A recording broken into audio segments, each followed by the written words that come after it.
All right. We are live with Jakob Stephens over in Homewood, Alabama. He is a superintendent for their Parks and Rec system. Um, he we connected through just calls and interviews with the Daily Parks and Rec show, and he's one of the guys that agreed to come on and speak about a topic that so many of you have asked for, which is just maintenance in general.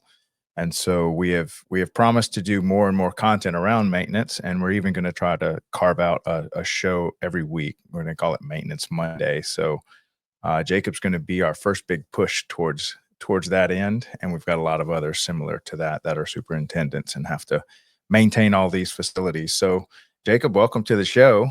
And That's fair. You made some big shoes to fill there. yeah, well, y'all do so much already. I'm sure we're just asking you to speak about the chaos that you handle every day for many years. Um, so tell us a little bit about your background, kind of how you got into Parks and Rec, your career journey. So, I grew up in North Alabama in Abbeville. So grew up playing soccer, baseball. But I got really into basketball once I got in sixth grade. Going into my senior year, I was 5'3", had to play point guard because I was short. Wasn't a great dribbler, so I knew I wasn't going to go to the next level. So I decided not to play basketball my senior year, and my parents were like, "Hey, you gotta go out and get a job." So went and got a job at the local park and rec department and started working the basketball games for them, keeping them school book, working concession stand or whatever they Nice. needed. I guess they liked me. I guess they did a good job. They asked me to stay on through the summer and work on the field crew, and I really enjoyed that. That was something that I'd not done in the past. That back then it was a lot of dirt fields, and we're out there getting tan and different things like that. Definitely OSHA didn't want to be around because we didn't have shirts and shoes on most of the time. Hmm. Um, so once my stepdad actually passed away, I had electronic engineering. Went to Sneed State for about a year and a half. I was going into electronic engineering, had a full ride scholarship there. Wasn't really into it. I just kind of felt like I was following the norm of, oh, go be an engineer or go do this, just the Hmm. typical kind of thing to follow. And so I took a year off. I actually worked full time at the park and rec there in Abbeville. Was making a big 7.25 an hour full time. I was living high on hog. That's it. Um, yeah. So then my stepdad passed away, and my basketball coach was actually coaching at Sneed State at that point. He reached out to me and wanted me to get back in school, which thought a lot of that, considering that I didn't even play my senior year. So he gave me a full ride scholarship to be a manager, get back in school, and get my grades up. I also worked 40 hours a week and doing that uh, through that whole process. And after a year, I transferred to University of Alabama, which you can see all the pictures behind my head. Yeah. Um, Tell everybody and what that is for those of you that don't know. I hope everybody recognizes Bryant Denny Stadium behind us. Yeah. Of course, I actually went and got a job at Tuscaloosa County Parks and Rec. It's by far the biggest department that I worked for in my career. Just so many different pools and community centers and ball fields. Um, I learned that definitely wasn't the style of Parks and Rec that I wanted to be involved in. Just I want to be in a community where I'm known, not one so big where you're just you know you don't know the kids or the participants. Hmm. Um, so once I was getting ready to graduate from Alabama, I knew that I wanted to go into Parks and Rec uh, as a full time career.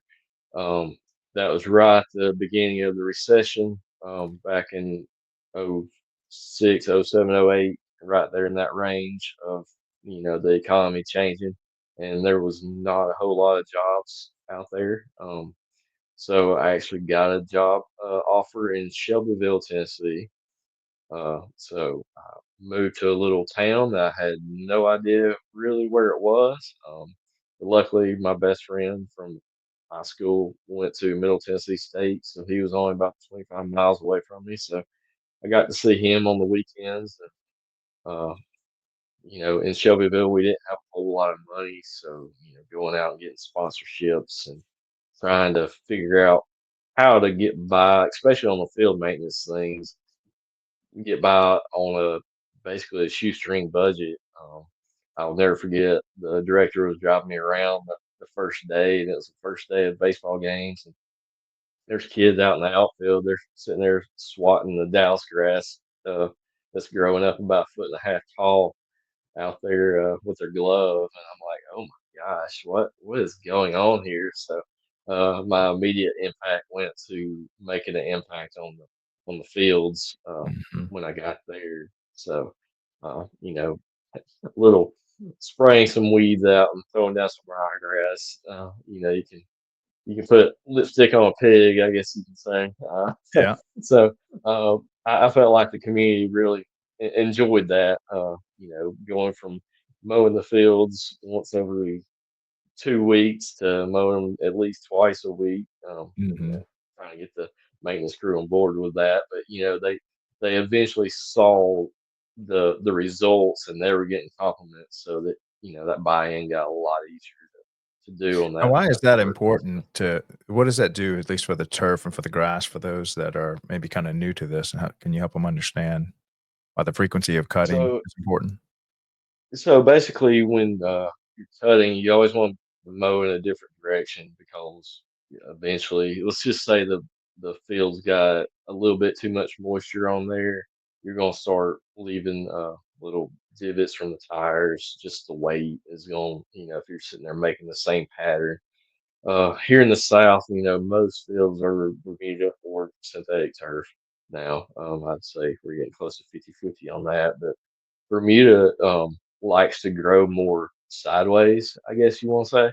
Mhm. Uh, so you can actually push as Bermuda gets worn out. You can actually by pushing mowing the different directions, you can actually push it to where it'll grow in and fill in those worn out spots. When you're dealing with gold mouths or batters boxes, things like that, where your grass is, and people are constantly walking. Um, and there's other tricks. Fertilizer helps. You gotta aerify the fields ever so often, at least once a year, if not 2 or 3 times a year in the summertime. Mhm.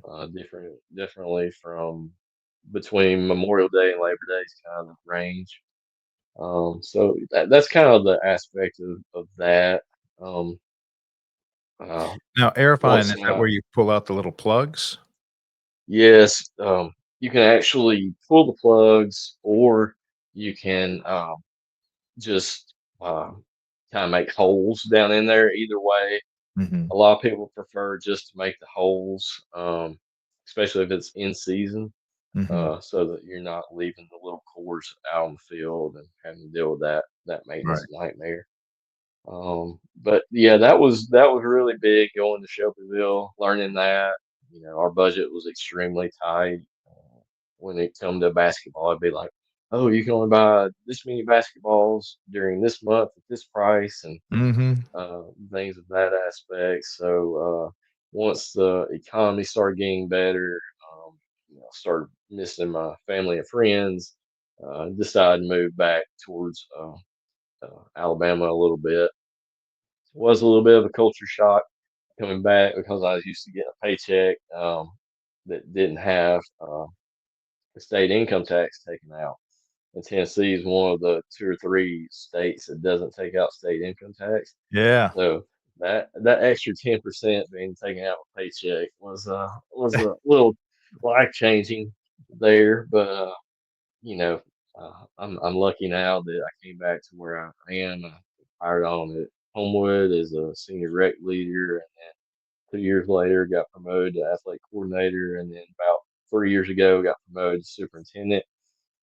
In the superintendent role, I've been almost the same as the athletic coordinator because I'm just now getting staff uh, up under me to really assist with running leagues and dealing with everyday phone calls where I can actually evolve into more what a superintendent should be doing of budget tracking, um, things of that nature. And I got married about 5 years ago. We've got two Mhm. kids, a 4-year old and 2-year old. My wife's from here, um, so we have very few people, or there's very few employees in Homewood that actually live in Homewood. Um, where Homewood's only 8 square miles, about 30,000 people.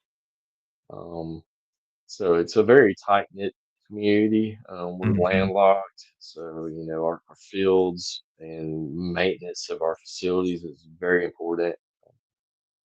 That's Yeah. really So kind of my story of how I got here. yeah. So tell us a little bit about, the couple of credentials that you ended up pursuing, the AFO and the OTPS. What do those mean? Well, let's say AFO stands for Aquatics Facility Operator, and you The got that through operator. NRPA? Yeah, I got that from the NRPA, and then there's the CPO. It's through the National Pool and Hot Tub Alliance or something like Mhm. that. They're very similar, so if people are out looking to get some kind of certification in aquatics, you really can't go wrong with either one. I just happen to have both. CPO might have a little bit more math in it, but Mhm. it's one of those courses. It's a lot of information thrown at you all at once, dealing with uh, different types of chlorines, how often you should backwash, that type of thing of really keeping it, making sure the facility is safe uh, as far as cleanliness and things of that nature. Mhm. So, Now, how has that helped you as in addition to that? Like, are you allowed to handle more chemicals or buy stuff cheaper or uh, I would say that it really hasn't made it where I've been able to access more chemicals or anything like that. I feel like I'd probably be responsible for doing it anyway. But I feel like the PPE stuff, the making sure it's safe. 10 years ago or 12 years ago, I know we used to send lifeguards down and put chlorine in the pools or put Mhm. acid in the pool to lower the pH levels. Now in today's world and You do what that? all I've learned, I'm not going to send a 15, 16, 17-year old in there to do that in the pump room. So Yeah. it really kind of makes you sit back and think of, oh, it's really the safety aspects of everything Mhm. of that type of uh, N really following through with getting the certifications, and you have to keep up getting continuing education classes. So if things do change, here in the Birmingham area, we had to fall under the Jefferson County Health Department. They're probably the most stringent health department in the state. I think we're one of two counties in Alabama that doesn't allow food or drinks on pool decks. So, Mm. they're very strict. They show up unannounced at least once a month, sometimes more. They're Wow. checking the chemicals. They go in the pump room, make sure that you've got chemicals stacked up on pallets, things of that nature. They really go through, and they basically send you a report card in the mail, and or if they walk in and they find something really bad, they'll shut you down for the day, and then they won't let you reopen until they come back and make sure that everything is up to par where it should be. Now, for people that are considering, getting a pool or designing one, and I guess splash pads kind of fall in that same category, is it what kinda would you give them things to consider when you're, having to manage this They're kinda stuff? definitely go ahead and pull in your community to get uh, their comments. You're gonna get probably 10 different of what they want. Some people are gonna want splash pads, some are gonna want swim lanes, some are gonna want indoor pools, some are gonna want outdoor pools. So you really need to bring those patrons in and almost make a list of top 10 and then maybe put it on your website or something. Have the community go in and vote so that you know which way you want to go as far as a community. Because I know here we've actually got two outdoor pools. One was built 10, 13 years ago. The other one was built 5 or 6 years ago. So when we built the second one, we went with a totally different setup than what we had at the other pool, just so that we're offering a different variety.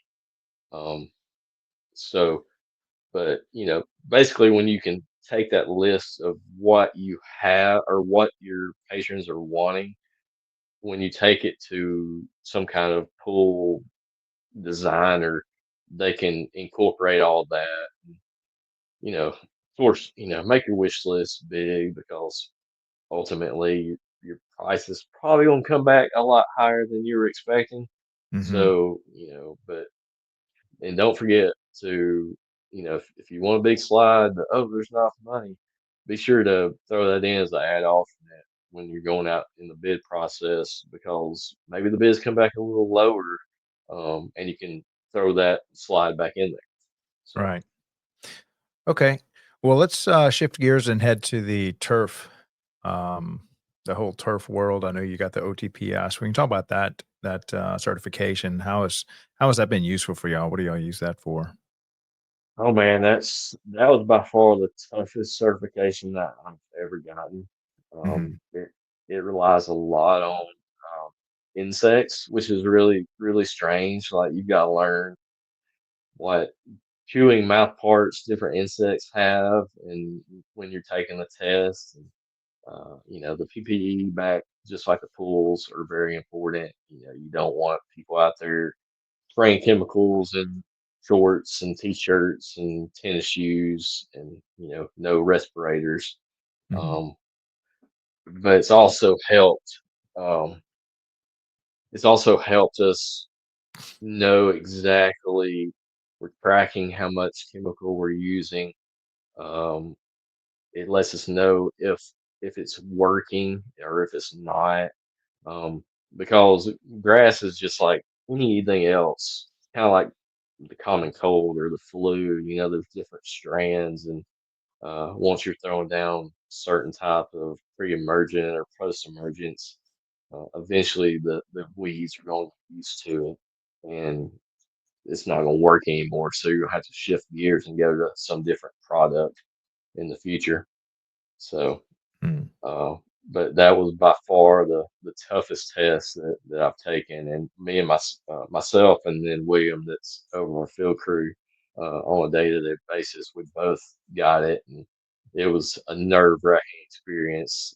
We went to a 2-day class that was 8 hours long, just kind of trying to learn as much as we could, and then the What's some of the books. stuff that's kind of on there on that What was test? that? What's some of the stuff that you'll find on that test? Um, Basically the mixing procedures. Let's just say you have an acre of land or a ball field, and you're trying to figure out how many ounces of, I don't know, some kind of pre-emergent.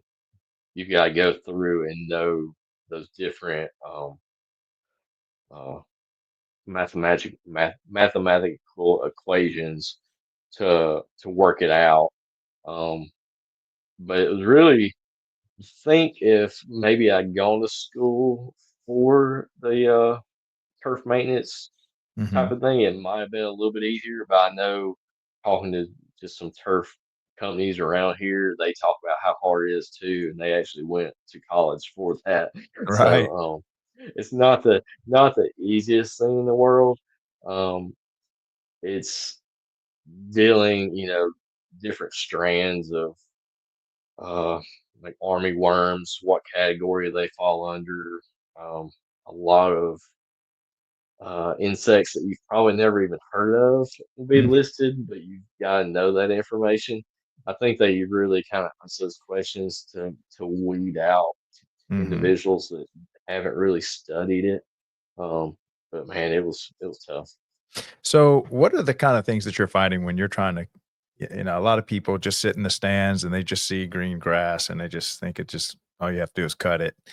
So in addition to cutting it all different ways, I'm going to, and this is not my profession, but I'll say what I think I know and then please correct me. So I imagine that you're fighting wear and tear on the grass through just cutting in patterns, like you mentioned before. You've got irrigation where you can have holes and you can flood and create mud holes. And then you've got all the different weeds and stuff that are not grass that you want trying to grow among the grass. And then you've got all the bugs. And then, of course, anything like cold weather or hot weather or stuff like that. Am I covering it all, or what are all the different forces of nature you're fighting?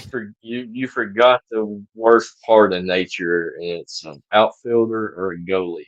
Ah, Um, and they can wear some grass out, especially a soccer goalie or a lacrosse goalie. Is a lacrosse field is almost like a cow pasture in a way. Man, it's mhm. just back and forth, just people running, and they just wear it out, almost to the point where um, our lacrosse program, we've almost got them totally on synthetic turf now, just because they're so hard on grass field. Um, What of makes them so course, well, I imagine the goalie's just a lot smaller area, so he's just standing and constantly wearing out, but yeah, it's a smaller area, but when you just say you're playing 11 on 11, and they're so spread out, it's kind of like a football field. A football field by the end of the season is getting worn out down the middle. Um, and then just the weather, like you mentioned, uh, this year I'm really curious of how our fields are going to react coming back with weed. We pre-merged and different things like that, but we had a weird cold snap back in September that almost made the fields go dormant, and then they greened up shortly after that, and we had unseasonably warm weather all the way till right before Thanksgiving. Um, so I'm curious. We put down two applications of pre-emergent, but is that early frost that we had in September, is that going to make a change uh, mm, to our fields and how they come back in the springtime? yeah. Now, if you had to, I guess, and a percentage, the work and labor that goes on to maintaining a field, what's I guess grass cutting is that your largest, man-hour investment? And then where do the other ones rank in expense and man-hours that go into maintaining a field? So about 5 or 6 years ago, when we added synthetic turf, um, that was a learning curve there because I'd never dealt with synthetic turf. Um, so about half of our fields are synthetic turf, the other half are grass. And we've actually got five baseball fields that are grass outfields, synthetic turf infields. I do not suggest doing that Why is that? because our main issue we have is they have the drainage to them almost go to the outfield. So all the additional rain that you get on the infield where the dirt would be is going to the outfield, and then Mm, it makes the outfield unplayable. So that's our biggest headache. So in another 4, 5, 6 years, when it becomes time to renovate the fields, we'll definitely be putting turf on the outfield also. mm, Um,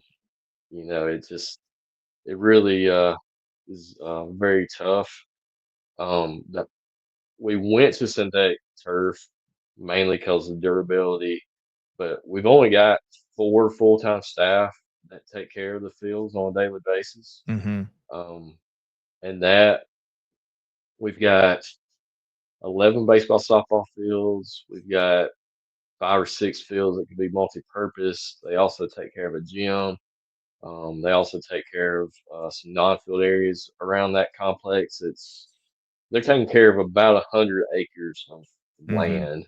Um, some of that synthetic turf, but when it comes to synthetic turf, is the older it gets, the more you have to brush it.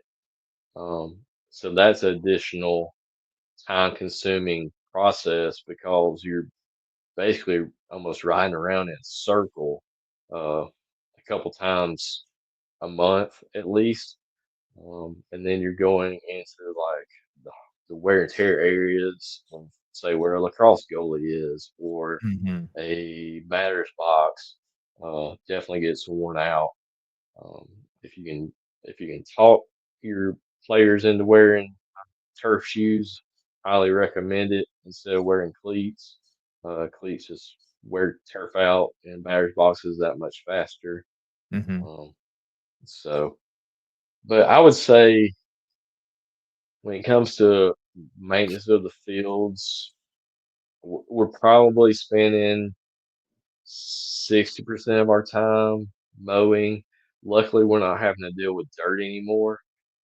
So that back in the day, especially how rainy springs can be, pumping water off fields and throwing out quick dry, that would take up a lot of time Hmm. from the crews. We've got 23 sets of bathrooms to maintain, so it's trash to pick up, different things of that nature.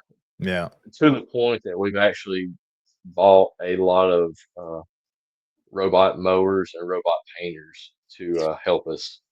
Yeah. Uh, Well, that's so been a big that's kind hot of the way item. we've shifted. I'd love to shift and talk to that on that topic. I actually spoken to a couple of people about that, and a lot of people are considering it. And so, how long have you had your? What was your first experience with the robotic? I think painters is what you went with first.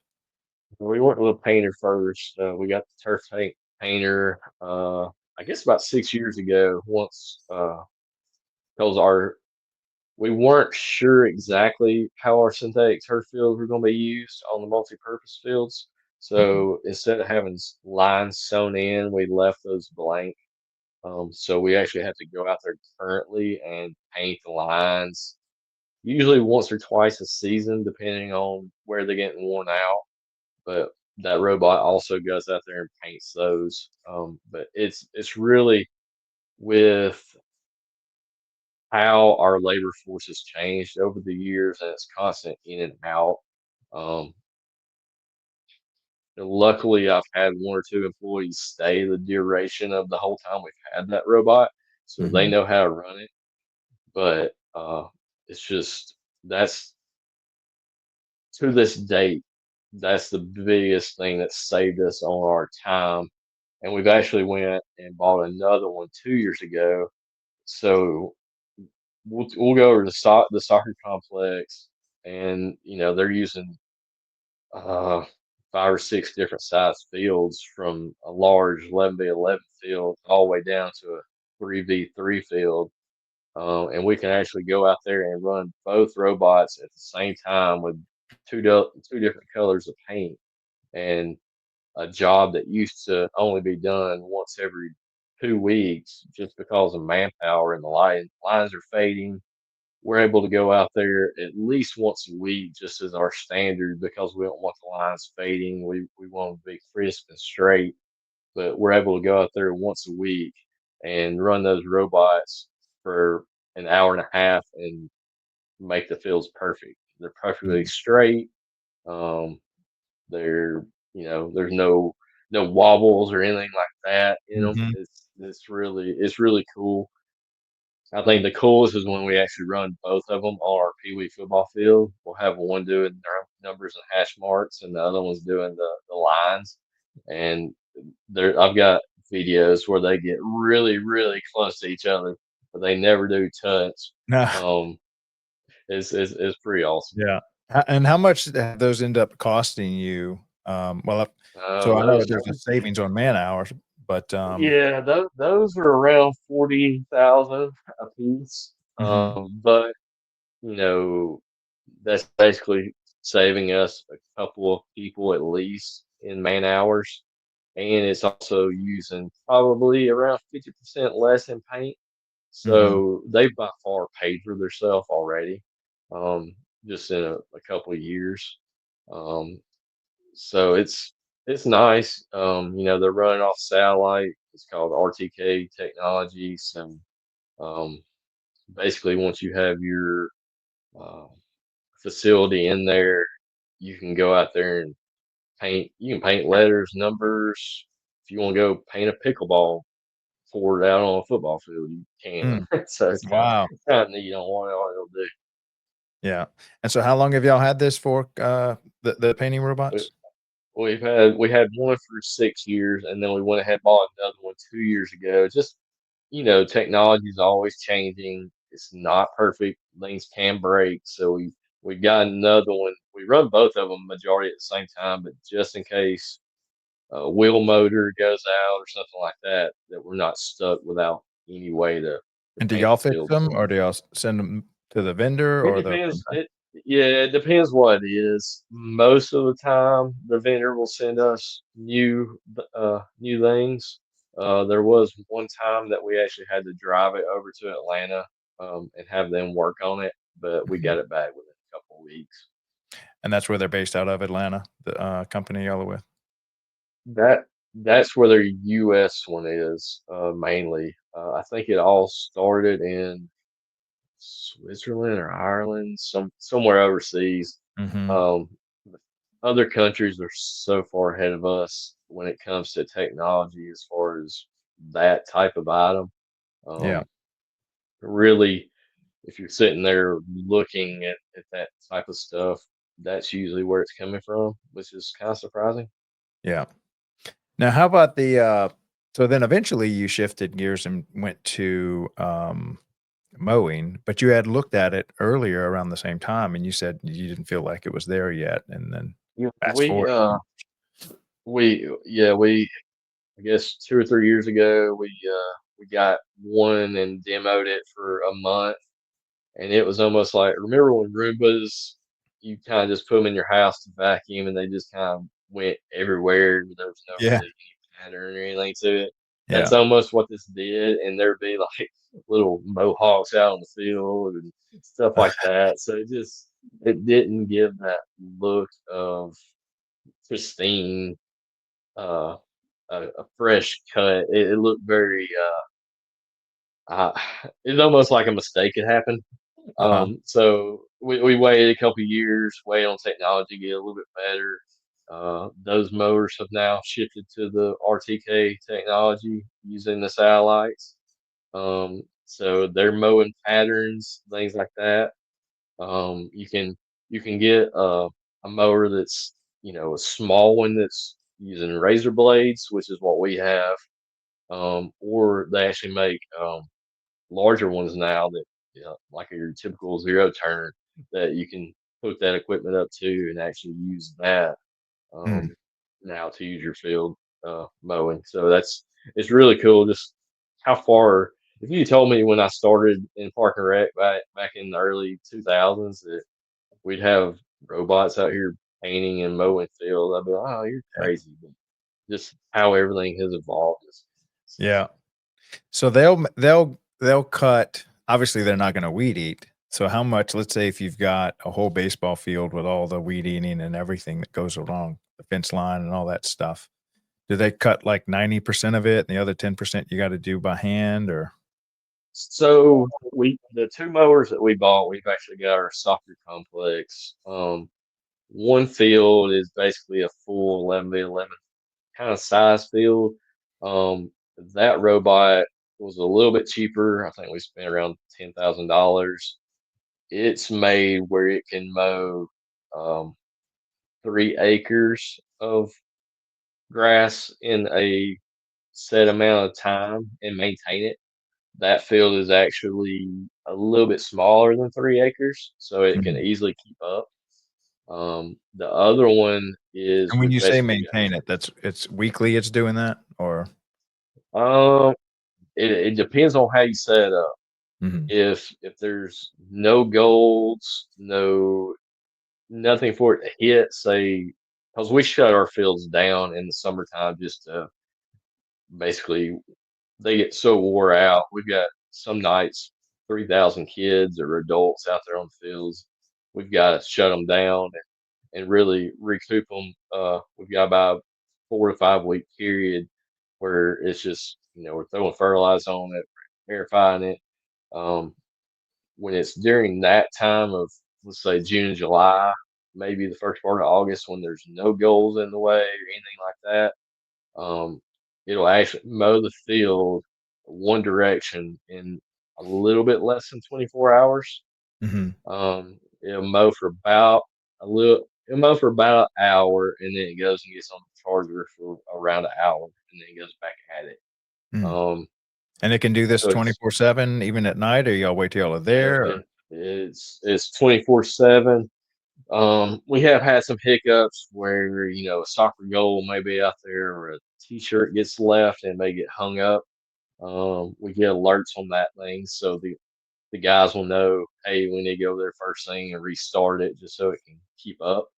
Um, but the other one that we have, our complex is basically 2 fields side by side, and that mower is the exact same mower. It costs a little bit more because it's got a bigger battery, but it can maintain 6 to 9 acres, Mm. and that's right at 6 acres of land, so it's easily maintaining that. Um, Now we haven't gone through. We just got these towards the end of the summer last year, so we haven't gone through. Let's say we throw down some fertilizer, and the grass really jumps real quick. We haven't gone through that process yet, but I'll be very curious to see if maybe it struggles keeping up at that point. But I don't think it will. Mhm. Um, and then I would say they're staying around 8 inches to a foot away from the fences. So basically, when we go over there to mow the non-field areas, we just make a quick lap around the inside of the Mhm. field, just And to what brand are make y'all sure it all using? looks good. That's a Crest. Cress is the brand, and they're out of South Carolina. Mhm. And so the Uh, this is not typically your normal lawnmower or zero turn companies. These are kind of this is all they focus on is the robotic they side, they're That autonomous. they're really, yeah, they're focused at the robotic side and the battery powered side. They've got battery powered weed eaters, blowers, things of that nature, which California is mandating, and Mhm. different states are mandating that Now the municipalities go battery powered. would you be considered one of the early adopters for Alabama, or have you seen other parks do this, or are you kinda like leading the I charge here? I'm not sure on the. I know a lot more are getting the robot painters. Even universities are getting those. Um, I'm not sure on the mowers. I know in Mount Brook, I know they've got one that maintains a soccer field for them. As far as that, I don't know of anybody else that has one. Mm. And So then and then, now y'all have it y'all are all battery powered, y'all don't have gas powered autonomous. no, it's all battery powered. Yeah. Um, but we've not had any issues with that. Mhm. The one another reason we looked at that is we had some Toro field mowers, and those things are costing close to $100,000 when your labor force is constantly revolving, and a person may only be here 6 months to a year. They're looking for another job. Are they are they really going to take care of that machinery that costs that Mhm. much? Right. So that's something else to look at. So, Yeah. Yeah, so let's maybe look at a comparison all-in cost. You've got let's just take a average 5-acre field. You need to dedicate, what, 1 man and a mower, for a full-time maintenance, is that correct? least, if not more, Yeah. depending on the time of the year, And so what is exactly this guy what's going costing on. you a year all in with all of his benefits, you know? That person, at least 40,000, 50,000 with Mm. benefits. So, And then the mower that he's it's not riding cheap. on, how much is that? Anywhere from 85 to $95,000, So you're and then pushing and then gas. yeah. And then on the other side, you do still have to have somebody, but could one guy have 2 of these robots work in 2 different fields, or what's the if he's not a full-time guy because the mower's doing a lot of the cutting? Yeah, so the mowers can go 24/7. So basically, when they go over there, check on them, and we do get phone alerts if they get hung up or Mm, like that. But now instead of that maintenance person going over there and maintaining the field, uh, they can focus more at restrooms, or maybe they're doing the spraying of the weeds or putting out fertilizer or cleaning the parking lot. Different things that uh, may not have been at the top of the list in the past. mhm. So you can really prioritize what's going on. So you may just be getting a lot more done with your labor force, or maybe even having a better service because you're cutting more frequently. Yeah, and it's not that we've let any labor force go or anything like that. We're just making them more, um, not even more disposable, but they're just doing different tasks. Mhm, Um, because you know, 5 years ago when the facility was newly built, everything was fresh and clean. Well, now there might be some green spots popping up on the concrete. You want pressure wash, 5 years ago, we wouldn't have had time to do that type of thing. So mhm, now we can. So it's really we're shifting gears and almost taking a different aspect of how mhm. things are working. So, Yeah, and then I imagine these guys are learn how are these lawnmowers as far as durability as compared to the old ones? Are they pretty much the same amount of wear and tear you gotta keep up with blades and or what have you? You find they're a little more durable? so the blades are really weird. It's almost like a razor blade. It's basically what they are, and they're just screwed on there. They last 2 to 3 weeks. You go out there and replace them. Pack of replacements costs around $20. Um,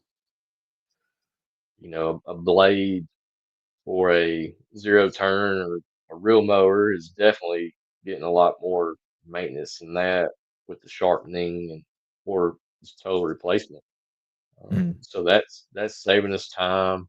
We might have to go out there and give the robot mower a bath every now and then because yeah, heavy dews in the summertime. It'll get grass clippings, but it's it's mowing such a fine blade of grass. It's almost creating its own fertilizer in a way. So I'll also be very curious going into the summer what our demand on fertilizer is going to be mhm, because that grass will essentially be acting as a fertilizer. yeah. Now where did you discover these guys at a trade show, or you just looked them up online, or the company you went Good with? question. So of course, there's a lot of companies on LinkedIn. Followed some of those, and then Site One that is actually kind of our rep here locally. They're nationwide, but they started getting into the robotic business, um, and that's actually who brought us along with press and brought it over. And we did a demo for about a month, and we were pleased with our cost savings and everything that was going along with it. So kind of jumped on board and spent around a little bit less than $25,000. It's been well worth it so far. Yeah. And as far as the ongoing maintenance, well, they're still kinda young machines, if we can use the term young to a machine, but, yeah, had only been around for 2 seasons. Do they say, "Hey, these are gonna last 5, 10 years and you have to replace them," or have you gotten obviously, you haven't gotten that far yet, but are they giving you any heads up on that? That yeah, they're saying 10. I want to be more realistic at 5. Mhm, Um, I want to be prepared in the budget to know that a replacement's going to come in the future. Which I mean, a field mower, we're only getting about 10 years out of it, also, and that's mhm. a lot more expensive cost up front. So, So the old mower that it's replacing is 10 years. They're saying it's 10, you're preparing for 5, and it's, Mhm. you said it's about half the cost? What's the cost of these mowers versus the older ones? 40 versus 90? About I'd say about more like 20% of the Yeah. cost. I mean, we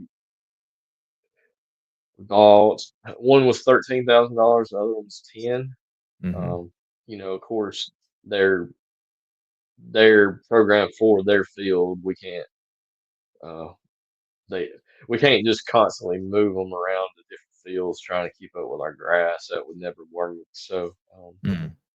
at least a field mower, it can do baseball, soccer. That is one drawback to it. Um, So this is but mainly now, to cut, the actual field that the players are on. It's not made for all the trim work that goes on in an entire facility out by the parking lot and around everything else, correct? correct. But man, the way technology is changing, I expect that to be in the near future. Yeah.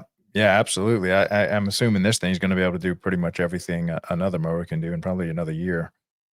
And the best part about it, they don't whine when it's raining. Yeah, They're still out there working. If it's hot, they're not complaining. We just feed them with a little battery power. that's it. Give them a little electricity and they're good to go. Yeah. Yeah, I can say that about my Tesla. Anytime I just put that sucker, it doesn't care about traffic, it doesn't care about people cutting him off. Um, No road rage. no road rage. It doesn't get Yeah. distracted, it doesn't put lipstick on in the middle of traffic. It just I drives. forgot to ask you. You have any snow down there? Oh my gosh, I'm looking out my window. We, I think set a record, or at least the last one was 1800s. We got 8 inches of snow in New Orleans and Baton Rouge. Wow. Buddy of Man, mine is on the Gulf Coast on the beach, and I think they got 4 or 5 inches of snow on the Gulf of Mexico, or Gulf of America, that's as I might say. that's crazy. I remember being in elementary school when the blizzard of '93 happened. That was nuts. Yeah. Yeah, it's crazy. We don't see that a lot around here. I remember when I was up in, Birmingham, I caught some snow up there, but Yeah, I we never. had it. We had it about 10 days ago. We had about 4 inches. Yeah, Everything shut down for basically a day, and then it was fine. So yeah. Yeah, I imagine it's just another nightmare if you're maintaining fields where you're, regularly facing this kinda stuff, so maybe you're more indoor or something. I don't know how they deal with it, but I'd love to get them to talk about how they maintain their fields up in those colder climates. yeah, I'd be curious on that also. I know it was when I was in Shelbyville, we were kind of at that borderline of, do you have Kentucky bluegrass or do you have Bermuda? The different types of grass. I know I went to a conference up in Chicago a couple years ago, and can't remember what grass they had, but it was real clumpy. It was not just the pristine flat grass of Bermuda that we're used to in this area. So Yeah, I guess they just use what they can. that's it. That's it. So, Well, look, man, I appreciate you coming on to the show. I do want to maybe we can follow up after the show. I want to get a lot more people just on a. I'm going to do a Monday show regularly. That's just on maintenance. And so, if there's anyone else that you've recommend we meet with, even if it's some of these vendors or other superintendents that you kind of have learned from, Monday's going to be the day. Every Monday, we're going to do a show just centered on maintenance to talk about a lot of the similar topics we're going on, but maybe even go even more in depth. Um, Especially if we can get some specialists on here. I love the that'd be conversation it. around the robots, the robot Yeah, mowers. yeah. So I know you're a Tesla guy, so I figure you'd be all into Oh that. yeah, yeah, So, yeah. I think everything's heading that way. So, and I think, like you said, it's good to highlight that it's not about. I mean, maybe it streamlines your manpower a little bit, but you're just using it to do the things that just got left undone, like the pressure washing and a lot of the other things that you just didn't have time to do.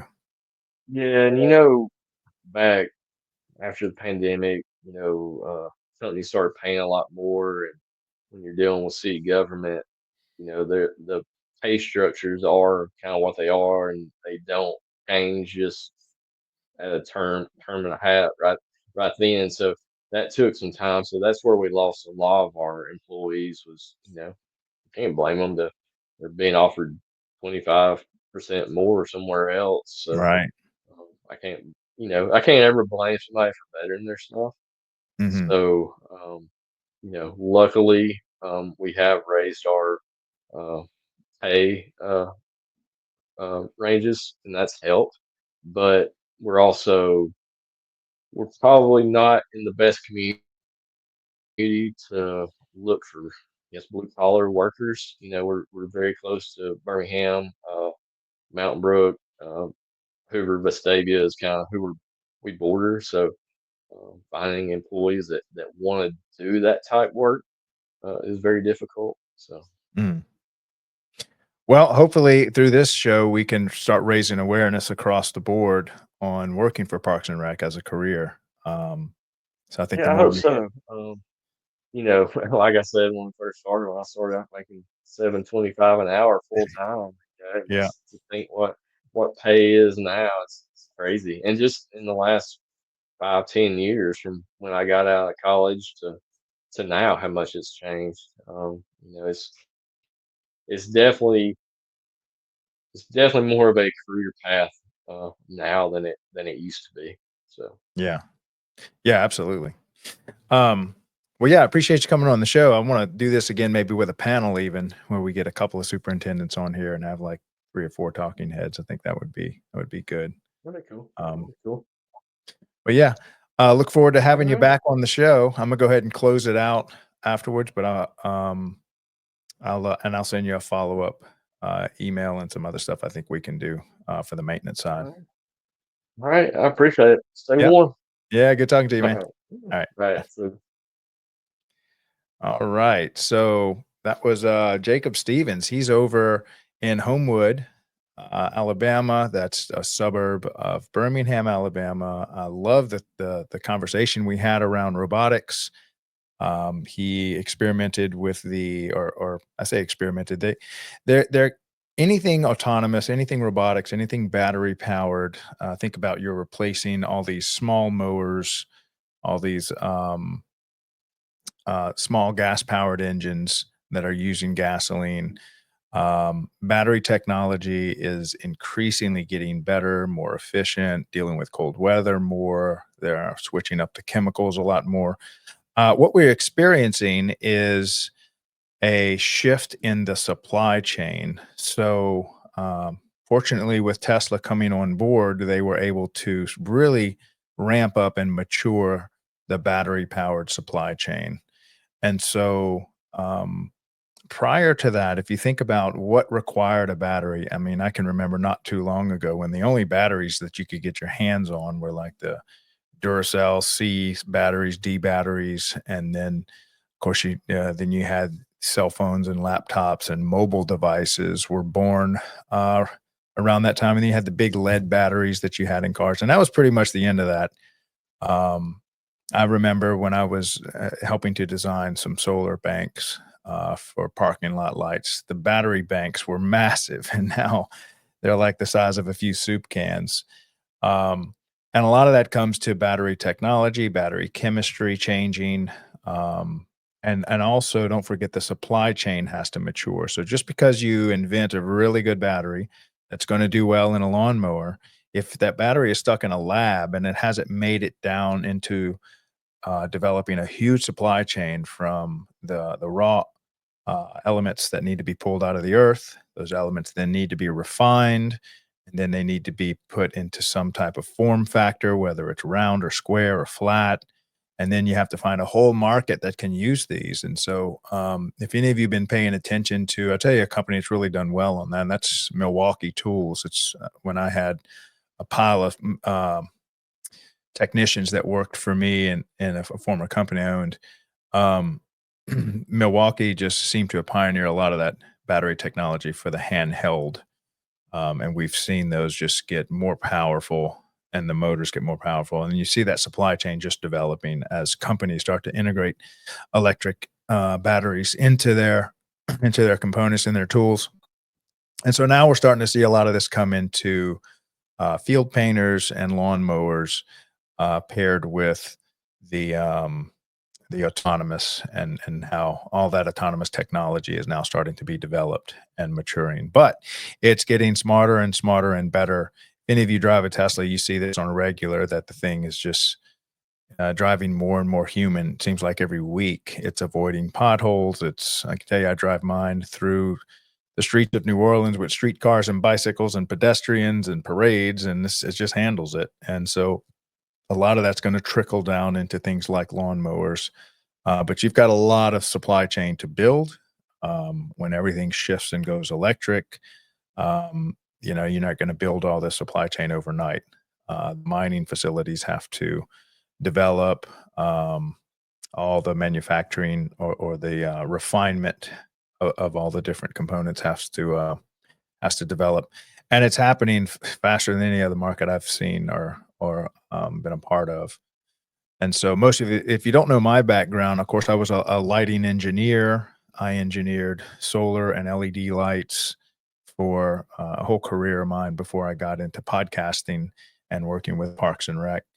And so it's something I was passionate about and familiar with, and I love to see all this technology grow, just because it becomes way more efficient, and we can do a lot more with less if we have robots doing a lot more of the grass cutting, some monotonous grass cutting, or field striping or painting, and that frees up all the humans that are still a part of the staff to do some of the stuff that was just left undone. Um, so now, as Jacob was saying, he has now kind of redeployed his manpower into a little more intricate areas that the robots can't go, and I think that's going to be the same as we upgrade our tools. We have to upgrade the guys holding and wielding the tools. So it's good to see this. I'd love to learn more about it, and actually make a few shows, maybe even get one of the reps or companies on here that's building this and have them come speak on that. I've got a few in mind, but if you are one of these manufacturers or brands that is selling or manufacturing these autonomous lawnmowers or painters, please reach out to us. We'd love to have you on the show. Maybe you can help educate the community around that, especially when it comes to maintaining these sports fields that we're all love to play on. So appreciate you, Jacob, for coming on to the show today. Let's see, tomorrow's lineup. We have Caitlin Haynes. She is from let's see, Rogersville. And then following her on Friday, we have Chris Cotton. So we've got a couple of lines up there coming up Monday.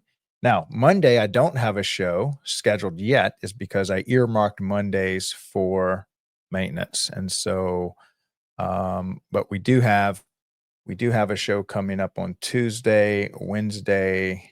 I think we have Thursday and Friday. Yeah. So we've got a full slate, 4 shows already scheduled for next week. We've got one tomorrow and the next day. And the only reason we don't have one scheduled on Monday is because I blocked it out so that I can start focusing on Maine. So I'm going to do that today. Hopefully I can get somebody scheduled for the Monday show, and we can have a full week every day with a guest. Appreciate all the love and support that we're getting from everybody for these shows. Now, we just finished our first round of competition for a 1-minute video, just saying what we do here at Parks and Rec. It's all focused on Parks and Recreation. Today, we launched a second competition all about choosing the career path in Parks and Recreation. So I'm going to start putting these 1-minute videos out. I'd like everyone to give feedback. How's the development design team doing? We've got 6 really talented editors that are working on these. So some of these have already hit my personal Facebook page. They're on the Facebook group formerly known as Parks and Rec Done Right. We've also got a growing LinkedIn group and page. Thank you all so much for joining and contributing to our LinkedIn. I think we're doing most of our networking right now on LinkedIn, even though we've still got a lot of it going on Facebook as well. But LinkedIn is where we're putting a lot of effort, because so many Parks and Rec professionals are very active on LinkedIn in addition to Facebook. So we're going to release a 60-second to 90-second video, different on each platform because we've got 6 videos coming out. They're finished actually. And the second wave is on that career path. So if you are a college student, um, if you are a professor, a college student, we'd like you to consider Parks and Recreation as a career path. And we're going to start highlighting the universities and colleges that teach towards this career, and even bringing on some of the professors that teach at these universities for Parks and Recreation. So we've got a lot of people that are already, supporting this. Obviously, a lot of young professionals that we'd like to get on here. So we'll be having college students that are currently enrolled in college that are pursuing careers in Parks and Recreation. We've also got a few professors that are going to come on and speak. And so, but if you know of anyone that you feel like has been influential from a professor or a good or a standpoint, we'd love to have them on the show. If you can help us connect with them, and then also if there's a university doing a really good job, we've got a few out there. I don't want to mention any names right now because there's many doing a good job. I don't want to leave anybody out, but we're going to start putting together a list of um, good universities that are catering to Parks and Recreation, and get them on the show as well. So be looking for our first wave of 1 minutes coming out right now live there. I mean, they should be real time on there. And then we should be finishing up the second wave geared more towards careers this Friday and over the weekend, so you can see those coming out. Now, I'm going to do my best to make it to the Alabama conference. Somehow I let that slip through the cracks. So, Natalie, please forgive me. She's the president running that association since forever. They were actually the first association that I had the pleasure of attending, and so looking forward to hoping meeting with a lot of friends up in Auburn. Hopefully, if I don't think it's too late to register and to come in. So anybody in Alabama, make sure you get to Auburn. Hopefully, I will be there, and I will do a couple of podcasts from there if we can make it happen, and I can see y'all in person. So if you're there and you happen to see me, please come up and say hello. Tell me how we're doing. Love to meet y'all while I'm there in person. But this is Craig LeBlanc with the Daily Parks and Rec Show, airing every day, 12 Eastern, weekdays here on X, on LinkedIn, on Facebook, and on X. I think on X, we actually go live with the show on the Daily Parks and Rec Show account, and the others are waiting to mature. So please join us on LinkedIn and follow us so that we can go live on the Facebook account, on the LinkedIn account. And then the Facebook account, we're just waiting for it to mature. I think it's got to be a certain age before they allow you to go live. So that ought to be happening all in February, March time period, to where we'll be live streaming across those platforms. And all of this is going to be on YouTube. It's already on YouTube. So if you see any of these or you want to share them and find them, they're in the YouTube, in our YouTube channel, in a library already. Hopefully we're able to provide value for y'all. This is episode number 33. So we've accomplished so much just in 33 episodes. Can't wait to see where we are by the 100th episode, which should just be in a couple of months. So hope everybody's staying warm wherever you are at. Please be safe. Careful for driving on these icy roads like we have here. Got 8 to 9 inches of snow in Baton Rouge and New Orleans, Louisiana, which is super rare. I think it's some kind of record. But I will see y'all here again tomorrow. Again, this is Craig LeBlanc with the Daily Parks and Rec Show. Love you guys. You'll have an awesome day. Thanks.